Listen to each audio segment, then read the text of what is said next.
Bonjour à tous, aujourd'hui fonctionnement de l'appareil reproducteur féminin.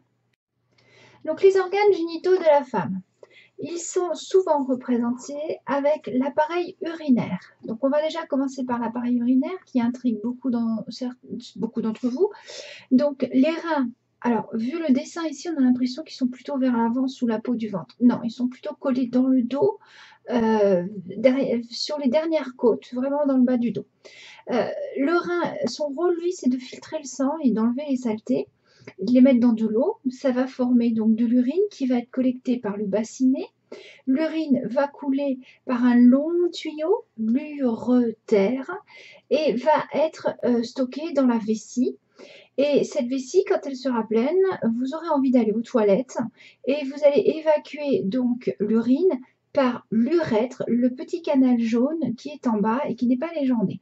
Donc faites attention, ureter, c'est le plus grand tuyau entre le rein et la vessie. L'urètre, c'est le plus petit mot, le plus petit tuyau entre la vessie et la sortie de l'urine. Concernant l'appareil reproducteur maintenant, vous voyez qu'il est juste à côté de l'appareil urinaire, mais il n'y est pas connecté du tout.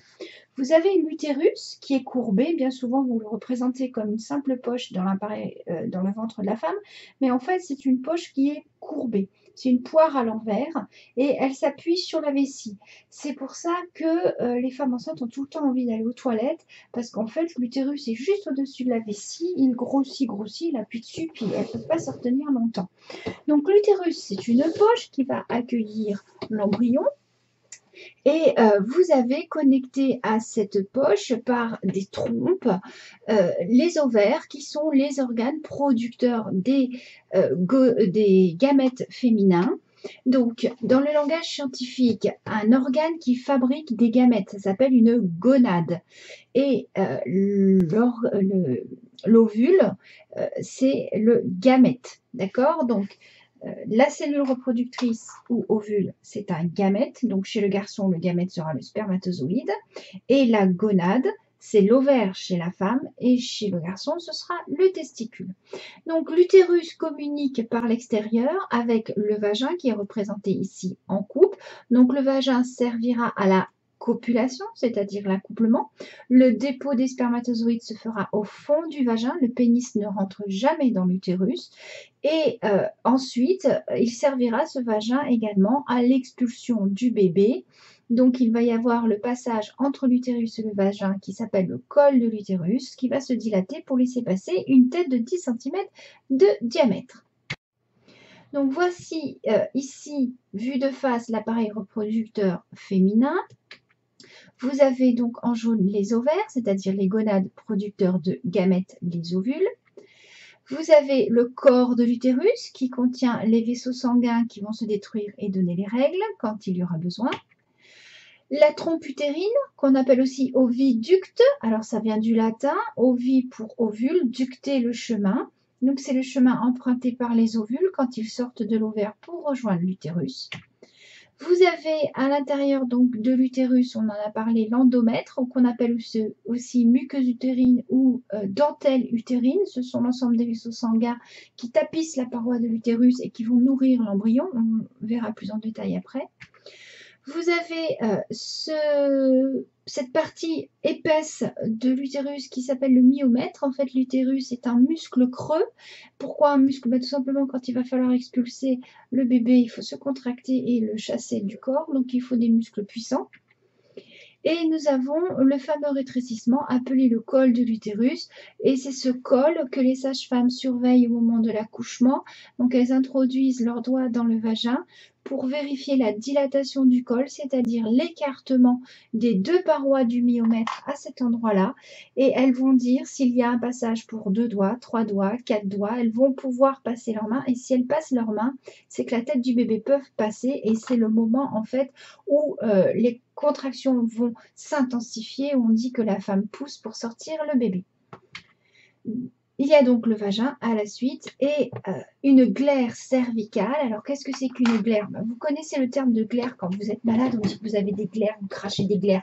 C'est une sorte de mucus très épais Et ce mucus se trouve dans le col de l'utérus. Alors, cervical, pourquoi cervical? Mais c'est comme vos vertèbres cervicales, elles se trouvent où, vos vertèbres cervicales? Dans votre cou. Et le cou, par rapport à votre corps, ça représente un rétrécissement.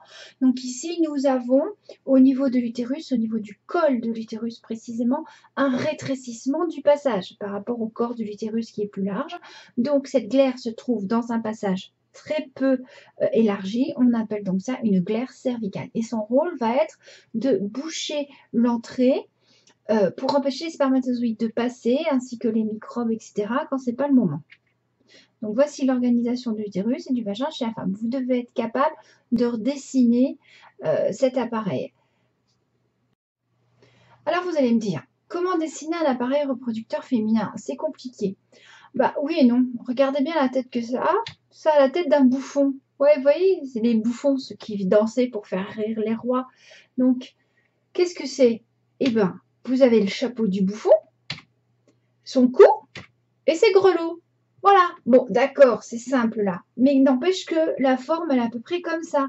Donc après, à vous de vous imaginer, pour vous en souvenir, le chapeau d'un bouffon, la tête d'un bouffon. Après, vous rajoutez les détails à l'intérieur. Donc maintenant, on va s'intéresser aux ovaires. Alors ici, vous avez une coupe colorée d'ovaires de lapine observée à la loupe. Qu'est-ce qu'il y a dans un ovaire? Quand on fait une coupe, alors attention, ici, on est chez une lapine. Vous savez que les lapines peuvent faire jusqu'à 10 à 12 petits à la fois, alors que les femmes humaines, 2, 3 naturellement, grand maximum. Hein. Donc nous avons dans les ovaires, bien sûr, des vaisseaux sanguins et nous avons des espèces de groupes de cellules qu'on appelle des follicules qui sont à différents stades d'évolution. On va voir en détail dans une coupe colorée d'ovaires humains ce que sont ces follicules. Donc voici une coupe colorée d'ovaires observée à la loupe, donc ovaires humains. On a des follicules ici qui semblent pleins, les deux gros ronds roses. On a d'autres qui semblent creusés, sont transparents avec un point rose au milieu. Alors, qu'est-ce que c'est que ces follicules? Nous avons différentes sortes de follicules en fonction de leur stade de maturation. Un follicule, c'est un ensemble de cellules qui protège et nourrit un ovocyte, c'est-à-dire un ovule dans le langage de tous les jours, et qui vont donc accompagner la maturation de cet ovule jusqu'à sa libération. Donc au départ, on va avoir ce qu'on appelle des follicules primaires, donc première légende en haut à gauche, qui sont tout petits, vous les voyez, tout blancs. Ils sont en général tout autour de l'ovaire. Et à chaque cycle, vous avez une quinzaine de follicules primaires qui vont se réveiller. Et malheureusement, il n'y en aura qu'un qui arrivera à maturation sur les 15-16 qui se mettent en route. Donc, ces follicules primaires vont progressivement grossir. On va avoir un follicule en cours de maturation, légende en bas à droite. Vous voyez qu'il commence à se creuser d'une cavité. On commence à voir l'ovocyte au milieu. Puis, juste à sa gauche, vous avez un follicule mûr. Alors, un follicule mûr, c'est quoi? C'est un peu comme un gros ballon rempli d'eau, une bombe à eau dans laquelle vous auriez mis une bille. Voilà, c'est ça. Une bombe à eau remplie d'eau et dans laquelle vous avez mis une bille. Ben, la bombe à eau remplie d'eau, c'est le follicule et la bille, c'est l'ovocyte. Et quand cette bombe à eau sera trop pleine d'eau, sous pression, elle va exploser, elle va éjecter l'ovule dans le système reproducteur, donc au niveau de la trompe, et ce follicule, lui, il reste dans l'ovaire et il va se transformer et devenir le corps jaune. Alors ici, vous allez me dire, il n'est pas jaune, il est rose. Ben oui, c'est rose parce qu'on a mis du colorant, parce que les coupes, quand on fait des coupes de matériel vivant, ça fait 30 micromètres d'épaisseur. Donc vous pensez bien que même si à l'origine c'est coloré, 30 micromètres c'est tellement fin qu'on ne voit rien. Donc on est obligé de mettre des colorants. Mais si on prenait un ovaire entier, les corps jaunes seraient réellement jaunes parce qu'ils sont riches en un pigment qui s'appelle la lutéine et qui est de couleur jaune. Donc voici dans un ovaire, vous avez ici 2 corps jaunes. Ça veut dire quoi? Qu'il y a eu libération de 2 ovules. Ça arrive, hein, parce que des fois on a des jumeaux. Et les follicules que vous avez en cours de maturation sont pour le cycle suivant. Donc ici sous un schéma, on va résumer l'évolution d'un follicule depuis le début de son activation jusqu'à sa fin de vie et donc pendant un cycle de J1 à J28. Donc, les schémas des étapes du cycle ovarien. Il faut savoir que la jeune fille, elle naît directement avec 400 000 petits follicules primaires, donc dans ses ovaires, d'accord? Elle naît avec son stock de follicules primaires. Elle en a 400 000, pas plus, pas moins. Chez les garçons naissent, les testicules ne sont pas encore actifs, il n'y a pas de spermatozoïdes dedans, et c'est seulement à l'adolescence, au moment de la puberté, que les testicules vont commencer à fabriquer des spermatozoïdes. Alors qu'au contraire, la jeune fille, elle naît avec son stock de follicules primaires. Ce follicule primaire, il va commencer à s'activer avant le cycle dans lequel il doit mûrir. Donc on est avant J1. Alors qu'est-ce que c'est qu'un follicule? Donc vous avez dessous la photographie, le dessin, pardon, vous avez le noyau de l'ovocyte en jaune. Donc c'est l'ovocyte qui est dessiné en noir avec son cytoplasme. Et cet ovocyte donc est entouré de cellules qui ont fusionné et dont vous voyez les noyaux, ce sont les points noirs. Donc le follicule, quand il va commencer à s'activer, va prendre le nom de follicule secondaire et c'est lui qui va grossir pendant le cycle. Donc on arrive à J1. Donc à J1, on a le jeune follicule cavitaire qui est dit recruté parce qu'il était en attente et maintenant il va mûrir pour donner un ovocyte complet capable de recevoir un spermatozoïde. Donc on a au début du cycle un jeune follicule cavitaire qui fait 3 mm de diamètre, composé environ de 5000 cellules. Et pourquoi on l'appelle cavitaire? Parce qu'il commence à se creuser d'une cavité qui va grandir. Et cette cavité, en fait, elle est remplie d'eau. Et elle va progressivement entourer l'ovocyte de manière à ce que l'ovocyte soit noyé au milieu de ce liquide. Donc le noyau des cellules folliculaires se repousse sur les côtés. Et on va arriver donc à la fin de cette phase folliculaire qui est une phase de maturation des follicules. On va arriver au moment de l'ovulation, c'est-à-dire au follicule dit de Graaff, du nom de son découvreur, où là, la pression interne est tellement importante, il y a tellement d'eau que, comme la bombe à eau, elle va exploser et on va avoir projection de l'ovocyte en dehors de l'ovaire. Donc l'ovocyte, et cette fois est un ovocyte dit numéro 2, parce qu'il est un peu plus mature, il va être expulsé. Le follicule de Graaff, lui, va se transformer en corps jaune, il va modifier son activité puisqu'il n'a plus d'ovocytes et va se charger en pigment jaune, d'où la couleur du corps jaune.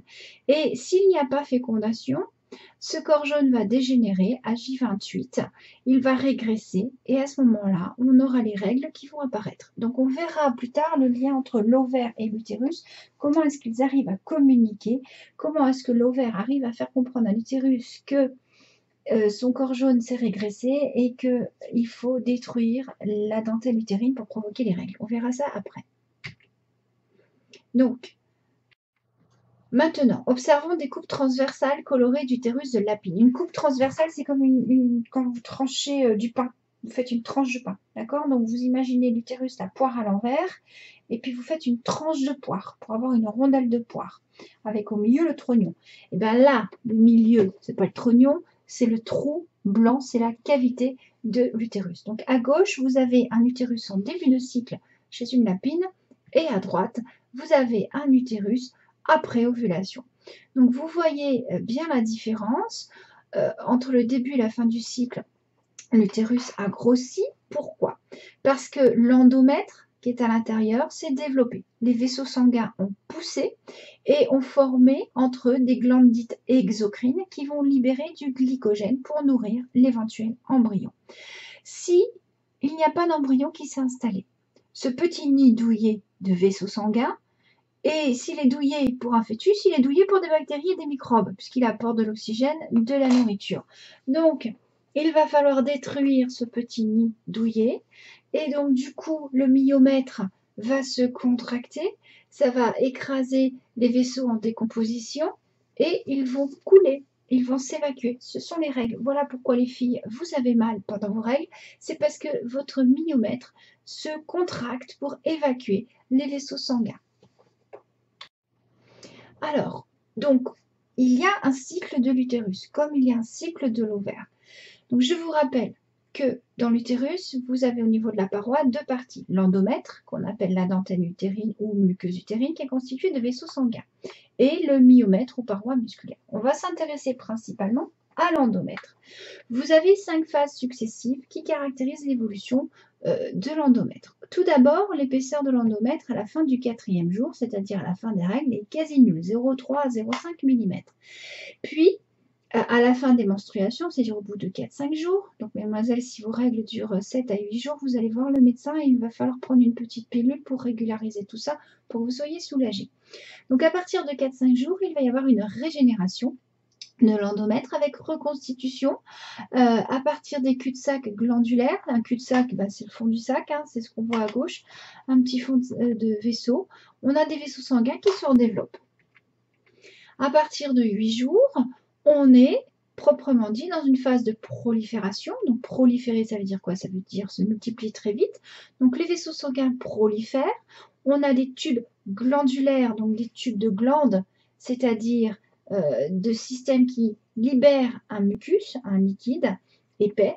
Donc les tubes glandulaires s'allongent et l'endomètre atteint 3 mm d'épaisseur. Donc vous voyez qu'en 8 jours, il est passé de 0,3 à 3 mm d'épaisseur. À partir du 14e jour, c'est-à-dire la date théorique, je dis bien théorique, de l'ovulation, vous avez la transformation glandulaire. Les glandes s'entortillent, les artères qui constituent l'endomètre, elles se spécialisent.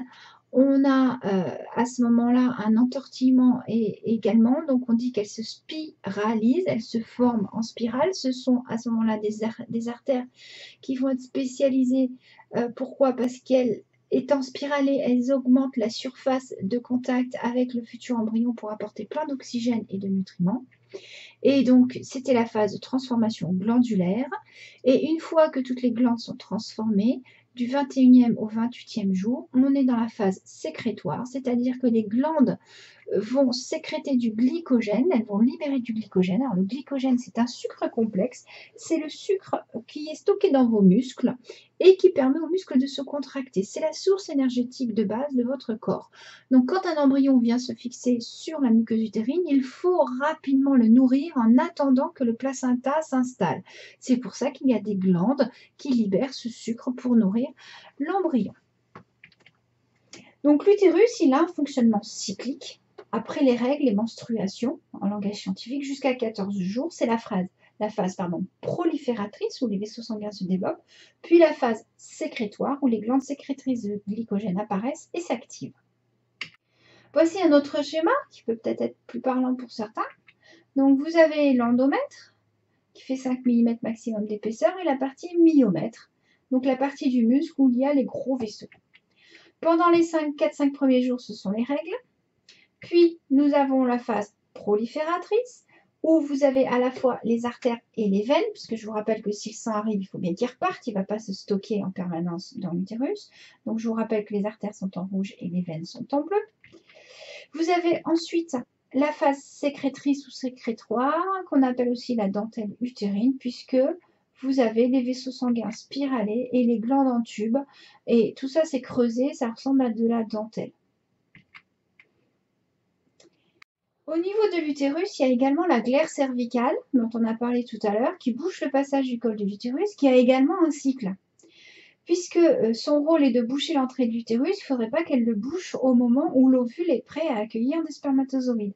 Donc, vous avez ici 3 photographies. En A, vous avez une photographie au 8e jour, donc avant l'ovulation. En B, vous avez une photographie de la glaire pendant l'ovulation. Et en C, après l'ovulation. Vous voyez qu'en A et en B, ce qu'on appelle le maillage, c'est-à-dire la façon dont les filaments de protéines de cette glaire sont emmêlés les uns dans les autres, comme si on avait tricoté, quoi. Et bien le maillage, il est très serré dans les photos A et B, à tel point que les spermatozoïdes sont coincés. On distingue 2 spermatozoïdes, là, surtout dans la photo C, on le voit bien, ils sont bloqués, ils ne peuvent pas passer.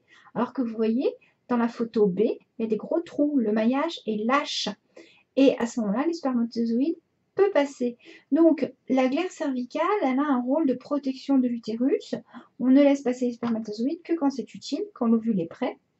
Pourquoi? Parce que souvent, dans le sperme, je suis désolée, messieurs, mais c'est la réalité, Il n'y a pas que des spermatozoïdes, hein. Il y a aussi des bactéries, des virus, des parasites. Donc, il faut protéger la femme et la nature fait bien les choses. La femme se protège naturellement.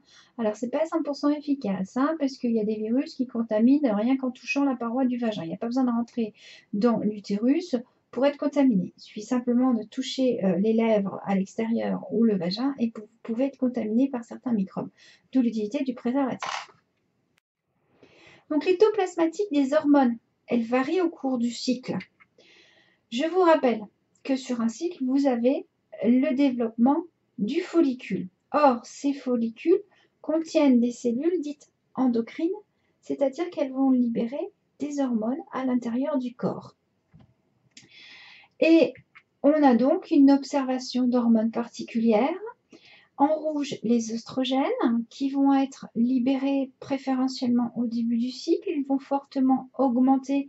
On va avoir un pic d'oestrogène au moment de l'ovulation.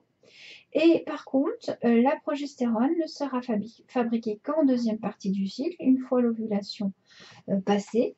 Tout simplement, pourquoi? Parce que la progestérone est produite par le corps jaune.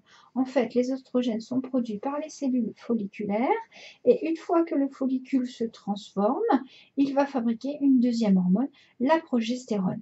Et quand le follicule devenu corps jaune va continuer de vivre, donc tant qu'il continue de vivre, il produit des hormones, mais à partir du moment où il régresse, où il disparaît, donc vers le 28e jour, comme il régresse, il produit de moins en moins d'hormones. Et comme il y a de moins en moins d'hormones, c'est ça qui va déclencher les règles. Donc, vous avez ici l'évolution de la muqueuse utérine. Donc, sur la première partie du schéma, on est dans le cycle précédent, la muqueuse est épaisse. Puis, nous avons les menstruations du 1er au 4e jour, où la muqueuse utérine se détériore, on a les règles. Puis, régénération grâce aux oestrogènes. Et à partir du moment où il y a ovulation, ça veut dire qu'il y a un ovule qui a été libéré, ça veut dire qu'il y a un fœtus qui peut venir s'installer. Il faut donc pouvoir nourrir cet éventuel fœtus. Et d'où le rôle de la progestérone qui va être fabriquée par le corps jaune. Et cette progestérone va provoquer la spiralisation des artères et la transformation glandulaire de manière à ce que la muqueuse soit capable de nourrir un éventuel embryon qui vienne se déposer. Si le corps jaune donc régresse, il n'y a plus d'hormones et la muqueuse se détruit. Donc, on va voir ici l'organisation de l'utérus et du col utérin en phase préovulatoire. Donc, ce sont majoritairement les oestrogènes qui dominent. On a stimulation de la phase prolifératrice de l'endomètre, donc on fait pousser les vaisseaux. La glaire cervicale est imperméable. On dit que la filance est faible. Alors, la filance, c'est quand on attrape la glaire et on essaye de faire des fils avec. Hein, il y en a quand j'ai joué avec leur glaire de rhume, là. Hein, ils les mettent entre leurs doigts, puis ils font barre. Et bien, c'est pareil. Hein. Le gynécologue, il fait ça. Il ramasse de la glaire, il le met entre ses doigts. Alors, bien sûr, il a un gant. Puis, il essaye de faire filer, comme quand vous mettez un chewing-gum entre votre pouce et votre index, et puis vous écartez, ça fait des fils. Bon, bah, il va faire pareil pour vérifier à quel état du cycle la femme elle est. Par exemple, si elle veut avoir un enfant, qu'elle a du mal, bah, elle peut vérifier la filance de sa glaire. Et si c'est très, très dur, qu'elle a du mal à faire des fils, c'est très épais, et ben c'est que la glaire elle est très compacte, on est au début du cycle et ça empêche les spermatozoïdes de passer, il faut qu'elle attende encore. Donc là on est au début du cycle, il y a des contractions du myomètre pour empêcher tout élément étranger de s'installer. Pendant la phase ovulatoire, on a eu le pic d'oestrogène. Donc la glaire cervicale du col de l'utérus devient perméable, la filance augmente. Donc vous mettez entre le pouce et l'index, vous écartez, ça va faire plein de fils. Vous pouvez écarter vos doigts. On a encore des contractions du myomètre. Par contre, à partir du moment où on est en post-ovulatoire, on a progestérone et oestrogène. Là, on a stimulation de la phase sécrétrice de l'endomètre, mise en place de la dentelle utérine. La glaire cervicale redevient imperméable puisque les spermatozoïdes sont censés être rentrés, donc il ne faut plus en laisser rentrer d'autres. Ça se referme, la filance est donc faible. Et on a par contre une inhibition des contractions du myomètre, c'est-à-dire qu'on empêche le myomètre de se contracter. Si on le laisse se contracter, il va éjecter le pauvre fœtus qui vient de s'installer. Donc, avant les règles, on est bien détendu, et par contre, au moment des règles, il va se contracter. Alors, le contrôle de la fonction reproduction chez la femme. C'est un schéma qui est assez compliqué si je vous le mets d'un seul coup. On va le construire ensemble. Et sincèrement, si vous le maîtrisez, vous maîtrisez votre cours et vous serez capable d'expliquer les méthodes de contraception qui vont suivre dans la vidéo suivante. Donc, on va voir le contrôle de la fonction de reproduction chez la femme. Tout se passe à partir du cerveau. Donc, dans la phase folliculaire, c'est-à-dire la phase où le follicule se développe, de J1 à J14 du cycle, vous avez une partie de votre cerveau qui s'appelle l'hypothalamus, qui va libérer une hormone, la GnRH. Cette hormone va descendre dans une autre partie du cerveau juste en dessous qui s'appelle l'hypophyse. Et l'hypophyse, elle libère deux hormones, la LH et la FSH. Alors, LH, ça veut dire lutéinisante hormone, in English. Donc, une hormone lutéinisante, c'est-à-dire qui fait devenir jaune. Je vous rappelle que la lutéine est un pigment jaune. Et donc, vous comprenez tout de suite que cette hormone, c'est l'hormone qui fait transformer le follicule en corps jaune. Et vous avez la FSH, folliculostimulant hormone, donc en français, l'hormone qui stimule le follicule. Donc, vous comprenez que cette FSH, elle est principalement active en début du cycle. Ces deux hormones vont circuler dans le sang, vont venir se fixer sur l'ovaire. Alors, une hormone, qu'est-ce que c'est? C'est une molécule chimique qui circule dans votre sang. Elle est fabriquée par un organe émetteur. En circulant dans le sang, elle va se fixer sur un organe récepteur qui va posséder un récepteur dont la forme spatiale lui correspond. Et l'hormone, en se fixant sur les cellules réceptrices, va provoquer une réaction de ces cellules réceptrices. Donc là, on doit avoir un contrôle du cerveau sur l'ovaire, sauf qu'il y a 1 mètre de distance entre les deux, ils ne communiquent pas par des nerfs, donc le seul moyen qu'ils ont pour communiquer, c'est d'envoyer des hormones qui vont circuler et se fixer sur l'ovaire. Alors, c'est un peu, si vous voulez, une hormone comme du poil à gratter. Je suis, moi, la cellule émettrice, vous êtes la cellule réceptrice, je ne vous touche pas, et je dois provoquer chez vous une réaction. Qu'est-ce que je fais? Je vous lance du poil à gratter, vous allez vous gratter. Voilà, le poil à gratter, c'est l'hormone. Ça circule, ça se fixe et ça provoque une réaction. Alors, tout est contrôlé par le cerveau. Les filles le savent très bien. Si elles ne sont pas bien psychologiquement, on le voit souvent s'il y a eu un décès dans la famille, etc. Un gros stress, des examens, ça couple les règles. Pourquoi? Parce que le cerveau est en stress et donc la production d'hormones ne se fait pas correctement. Donc, j'en reviens à notre début du cycle. La phase folliculaire, il va falloir stimuler les follicules pour qu'ils grossissent. Donc, l'hypophyse va envoyer de la LH et de la FSH en quantité plus ou moins importante. À votre avis, laquelle sera plus importante? C'est la FSH. Le follicule va pousser et ce follicule va grossir et le follicule, lui, il produit des oestrogènes. Sauf que comme il est tout petit, il ne fabrique pas beaucoup d'oestrogènes. Donc, c'est un signal pour l'hypothalamus qui est capable, lui, de mesurer la quantité d'oestrogène qu'il y a dans le sang.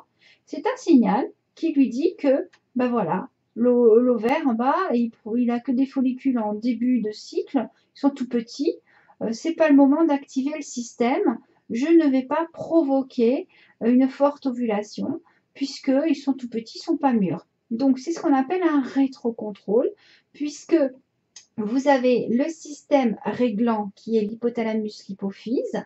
Ce système réglant va agir à distance sur le système réglé qui est l'ovaire et le follicule. Et vous avez donc un rétrocontrôle, un retour en arrière. Le système réglé est capable de communiquer au système réglant s'il est fonctionnel ou pas.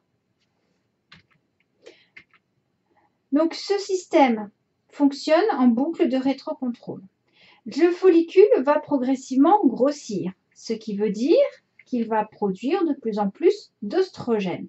Ça veut dire qu'il va y avoir beaucoup d'oestrogènes dans le sang et là, ça va être un signal pour le système réglant. L'hypothalamus va enregistrer une forte quantité d'oestrogènes dans le sang. Qu'est-ce que ça signifie pour lui? C'est beaucoup d'oestrogènes, c'est que le follicule est gros, et s'il est gros, c'est qu'il est mûr, et s'il est mûr, c'est que l'ovule est sorti. Donc, à ce moment-là, l'hypothalamus va stimuler l'hypophyse qui va, elle, envoyer une dose de LH très importante.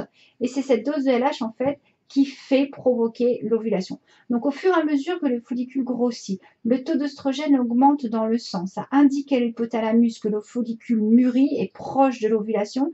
Et pour faire exploser ce follicule, il faut envoyer une énorme dose de LH et une dose de FSH un peu plus importante que d'habitude. Donc, c'est le fameux pic de LH et de FSH que vous observez sur les graphiques de dosage hormonaux. À ce moment-là, le follicule explose, vous avez l'ovulation qui se fait. Et maintenant, l'ovulation est faite. On est en phase lutéale du 14e jour au 28e jour. Le corps jaune, lui, va envoyer œstrogène et progestérone. C'est un signal pour l'hypothalamus. Attention, il y a de la progestérone dans le sang. Ça veut dire que le corps jaune est là. Donc, je ne dois pas stimuler de follicules. Ce n'est pas le moment. J'ai déjà un ovule qui est dehors. Donc, les quantités de LH et de FSH envoyées sont faibles. Si vous avez du mal à retenir, vous êtes en ES, ben, je vais vous parler en mode économique. Imaginons que nous soyons à Noël. Le système réglant, c'est-à-dire hypothalamus-hypophyse, c'est le siège de la société d'une célèbre marque de jeux de petits bonhommes, là, dans des grosses boîtes bleues. Je vous fais pas un dessin, j'ai pas le droit de citer des marques. Un truc qui commence par Play et qui finit par 1000. Vous avez compris? Bon, alors, l'hypothalamus, l'hypophyse, c'est le siège de cette société de jouets. L'ovaire, c'est l'usine de production. On est avant Noël. Noël, c'est l'ovulation. On est avant Noël. Bon, bah, les PDG, ils s'activent, ils veulent se faire des sous. Là, il y a Noël qui approche. Il faut fabriquer, il faut fabriquer. Donc, ils envoient des messages. Donc, le président directeur général, monsieur Hypothalamus, envoie un message, un mail, GNRH, à son responsable de fabrication des usines, monsieur Hypophyse, madame Hypophyse, et il lui dit, dis donc, madame Hypophyse, il faudra peut-être activer la production des petits bonhommes, là, parce qu'il y a Noël qui approche, et moi, j'ai besoin de faire des sous. Donc, madame Hypophyse va envoyer des messages aux unités de production, LH et FSH, qui leur disent, bon, et les cocos, il faudrait peut-être activer la production des joujoux, là, parce qu'il y a bientôt Noël, et puis on veut se faire des sous. Sauf que les petits cocos, là, l'ovaire, en bas, lui, et il doit fabriquer des petits joujoux, c'est-à-dire des follicules. Et sauf que les machines, il faut les réveiller, il faut les mettre en route, c'est des vieilles machines, il faut chauffer le plastique et tout, ça prend du temps. Donc, qu'est-ce qu'on fait? On envoie un message oestrogène en disant « Mais stop, vous voyez, on n'en fabrique pas beaucoup, là, nous poussez pas, on peut pas faire plus vite, les machines, elles sont en rodage, là, on peut rien faire. Rétro-contrôle. » D'accord? Donc, on prévient la maison mère que « Attention, stop, nous emmerdez pas trop, nous donnez pas trop d'ordre, ça sert à rien, on n'est pas prêt. » Sauf qu'au fur et à mesure que les machines se rodent, au bout de 14 jours, les machines sont chaudes, elles sont prêtes, le plastique est fondu, ouais, c'est bon. Alors, ça y est, on envoie un message au directeur général, on balance une grosse quantité d'oestrogène. Ça y est, monsieur le PDG, on est prêt, les machines sont chaudes, le plastique est fondu, on y va. Ok, d'accord, mais oui, mais nous, on attend votre ordre. Vous savez bien, on est des obéissants, nous, on est comme à l'armée. Si vous ne nous envoyez pas d'ordre, on ne fait pas. On vous signale qu'on est prêt. On attend votre top départ. Donc, monsieur Hypothalamus balance une dose de mail importante à madame Hypophyse. Madame Hypophyse se fait engueuler. Oh là, il faut activer la production. Elle balance des mails incendiaires au chef d'unité de production. Allez, vas-y, il faut fabriquer des joujoux, là. LH et FSH à haute dose. Et du coup, le système s'active et pouf, ça y est, on a les petits ovules qui sortent. Ce sont les petits joujoux qui vont partir dans les supermarchés pour être vendus. Oh, voilà, Noël est passé. Mais maintenant, on est tous bien fatigués. Alors, on va envoyer un message au chef, là. On arrive en dernière phase. On lui envoie un autre message différent, là. Et chef, stop, c'est bon, là, maintenant, on a fabriqué. On est crevé. S'il vous plaît, vous nous foutez la paix. Donc, Hypothalamus, il reçoit le message, progestérone. Ok, c'est bon, j'ai le message que tous les joujoux sont sortis de l'usine. Je vais ralentir la pression que j'exerce sur mes employés parce que je suis un bon patron. Donc, je vais un peu moins engueuler madame Hypophyse, qui va un peu moins engueuler les ovaires, les usines, et on va ralentir le système. Alors là, maintenant, je suis sûre que vous avez tout pigé. C'est bon? Alors, vous êtes capable de redessiner ce schéma. Vous êtes tranquille pour le fonctionnement de l'appareil reproducteur.